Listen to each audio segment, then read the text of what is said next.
Nós estamos aqui com o Dr. Felipe Chicane, que é um neurooftalmologista, fez o seu doutorado no Johns Hopkins Hospital, em Baltimore, nos Estados Unidos, um dos melhores hospitais, se não o melhor hospital dos Estados Unidos, para conversar sobre alguns casos de neurooftalmologia.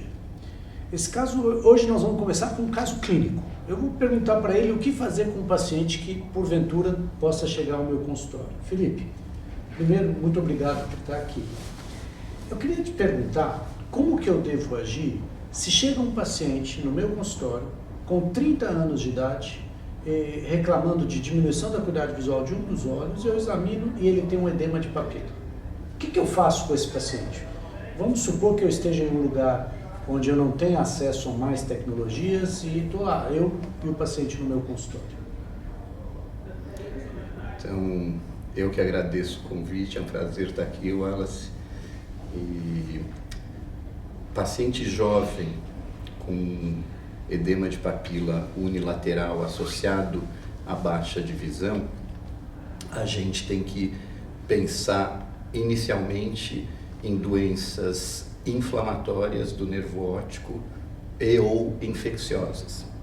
Então, a primeira coisa que a gente tem que fazer, que eu sempre comento também com os residentes, é fechar o diagnóstico. Então, campo visual é um exame bastante importante, e quando eu digo campo visual, você falou que pode estar em algum lugar que não tenha grandes tecnologias.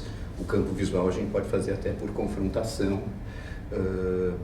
E, novamente, edema unilateral, a gente tem que pensar em neurite óptica, principalmente se for mulher, bem mais comum em mulheres, e é muito importante esse diagnóstico, porque a neurite óptica, ela é, em 25% das vezes, o sinal inicial da esclerose múltipla, que é uma doença bastante grave. Então, a nossa função como oftalmologistas em fazer esse diagnóstico é muito importante. Aí, a gente vai precisar de um pouco de tecnologia, porque o diagnóstico, para a gente suspeitar da esclerose múltipla, a gente vai precisar de uma ressonância magnética. Então, se a gente tem uma ressonância com lesões cerebrais, nesses casos aumenta muito a chance desse ou dessa paciente desenvolver uma esclerose múltipla no futuro, e nesses casos é obrigatório que a gente trate esse paciente, porque o tratamento feito da maneira adequada, que é com a pulsoterapia com corticoide, porque o corticoide por via oral, que muitas vezes a gente acha que não causa nenhum dano, não deve ser utilizado, porque ele aumenta a chance de recidiva da neurite no mesmo olho ou no olho contralateral. Então, voltando, eu tenho um paciente jovem, uma paciente jovem, tem uma neurite ou um edema de papila unilateral com diminuição da acuidade visual, onde nós fizemos um diagnóstico de neurite óptica. Você me falou, ela pode ser infecciosa e não infecciosa. Isso. Então, qual que vai ser o primeiro exame para eu saber se isso é infeccioso ou não infeccioso? Fazer sorologias, todas as sorologias infecciosas. De uma maneira geral, é bom frisar até que, por definição, a neurite óptica infecciosa, ela é considerada atípica.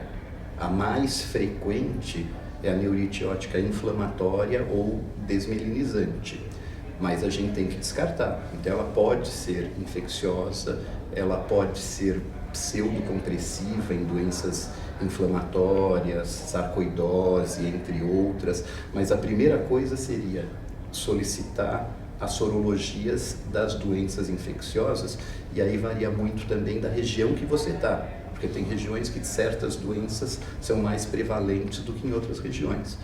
Solicitando essas sorologias, se vieram negativas e o quadro você ainda suspeita, porque isso é uma outra coisa muito importante no diagnóstico diferencial do edema em paciente jovem.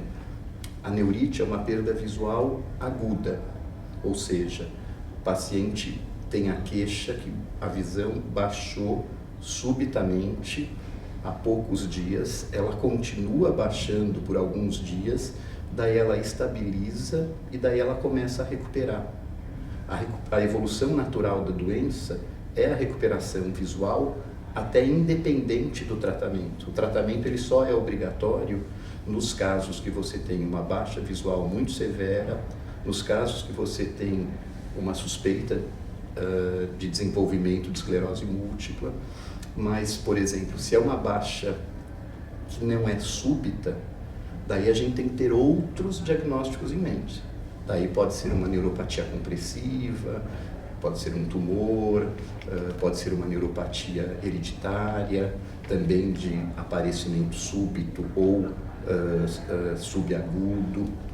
Então, a neurite óptica é o mais frequente, é o que a gente mais vê, mas lembrar que o diagnóstico é clínico, mas é um diagnóstico também de exclusão.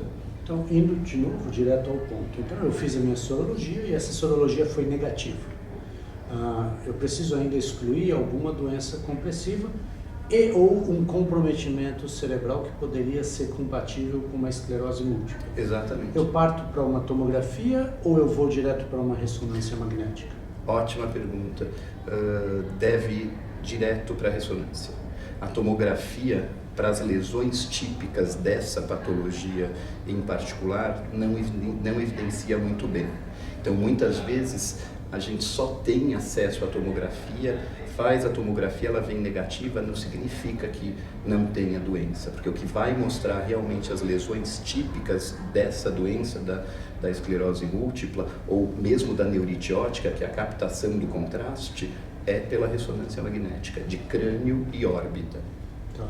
E uma vez, então, feito o diagnóstico, e supondo que haja lesões compatíveis com a esclerose múltipla, aí o tratamento é obrigatório com pulsoterapia endovenosa. Exatamente. O tratamento da neurite óptica na fase aguda com ressonância magnética positiva é a pulsoterapia por 3 dias, 1 grama endovenoso diário, que pode ser ou em doses fracionadas ou em bolo ou de uma vez só, e seguido de um desmame por via oral por mais 12 a 15 dias. Bom, agora eu vou mudar um pouco esse quadro. Eu vou lhe falar que é um quadro idêntico. O paciente chegou com uma perda súbita da acuidade visual, mas ele não tem mais 30 anos, ele tem 85 anos de idade, ou ela tem 85 anos de idade. Muda a prevalência, ou seja, muda qual é a maior probabilidade da doença agora? Muda bastante.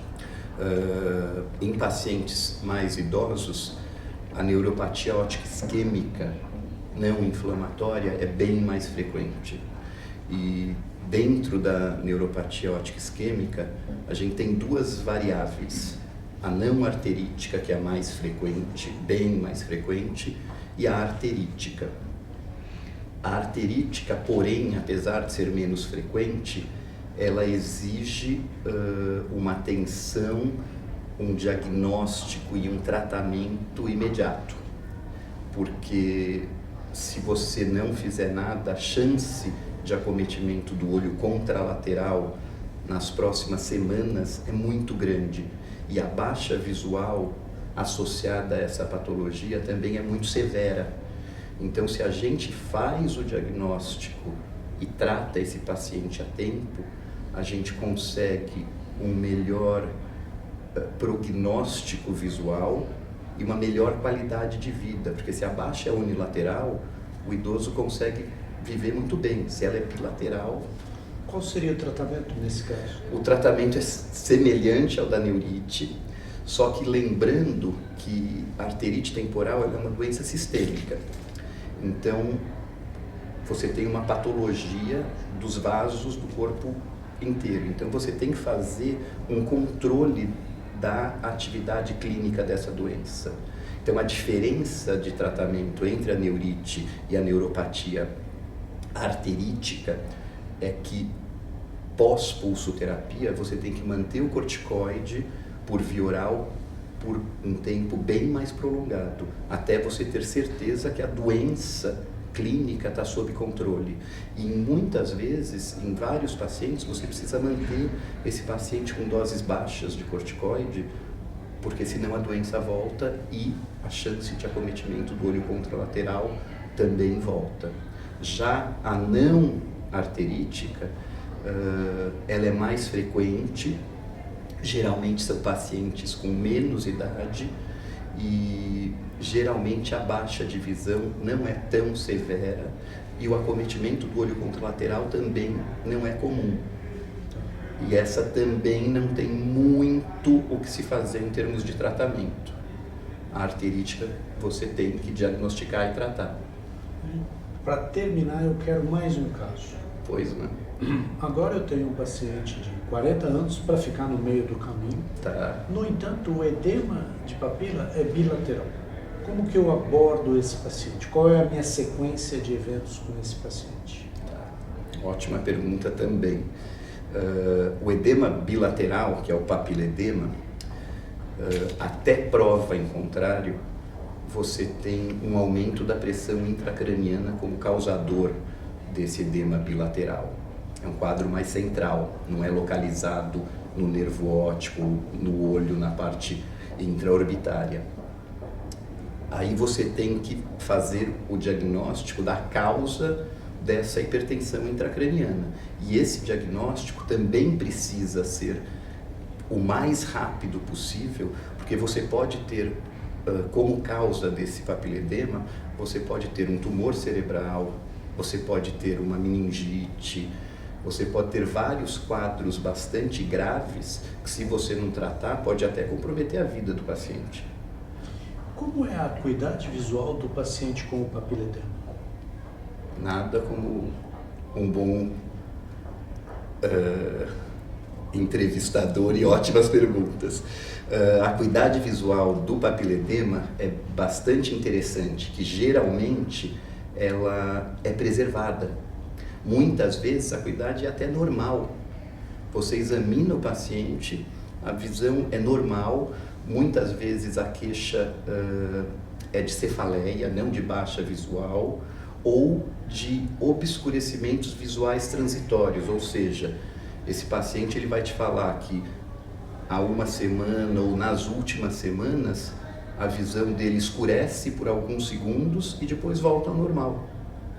Daí quando você observa, quando você faz o exame do fundo de olho, você vê um edema bem desenvolvido, porém quando você mede a acuidade visual, muitas vezes é 100%.